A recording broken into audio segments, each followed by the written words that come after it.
নমস্কার, আমি অর্চন চক্রবর্তী বলছি। অভ্যুদয় প্রকাশ মন্দিরের প্রতিষ্ঠাতা শ্রী অমিয় কুমার চক্রবর্তী আমার বাবা। বহুদিন উৎসুক প্রতীক্ষার পর অসংখ্য শার্লক হোমস প্রেমীর জন্য সুখবর। আসন্ন কলকাতা বইমেলায় অভ্যুদয় প্রকাশ মন্দির থেকে নবসাজে সজ্জিত হয়ে প্রকাশিত হতে চলেছে শার্লক হোমস সমগ্রের প্রথম খণ্ড। এতে থাকছে উপন্যাস এ স্টাডি ইন স্কারলেট আর একটি গল্প সংকলন দি অ্যাডভেঞ্চার্স অফ শার্লক হোমস। 1980 সালে প্রথম বাংলায় পূর্ণাঙ্গ অনুবাদে শার্লক হোমস সমগ্র প্রকাশ করে অভ্যুদয় প্রকাশ মন্দির।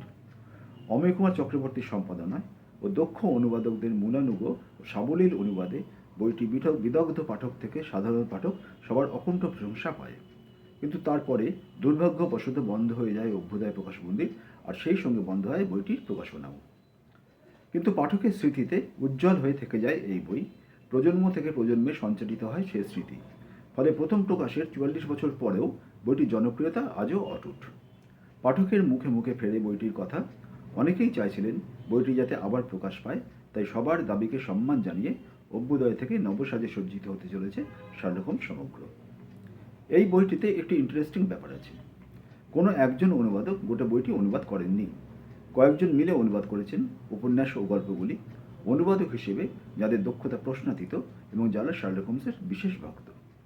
এতে হয়েছে কি, পাঠক কখনোই একঘেয়ে বোধ করবেন না।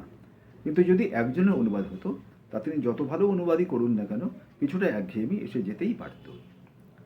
আরেকটি কথা বিশেষভাবে বলার এই যে, এই বইটির আগের সংস্করণগুলিতে কোনো অলংকরণ ছিল না, কিন্তু এই নতুন সংস্করণে স্ট্র্যান্ড ম্যাগাজিনে প্রকাশিত সিডনি প্যাজেট অঙ্কিত ছবিগুলি থাকছে, আর থাকছে চার্লস আল্টামন্ট ডয়েল অঙ্কিত ছবি।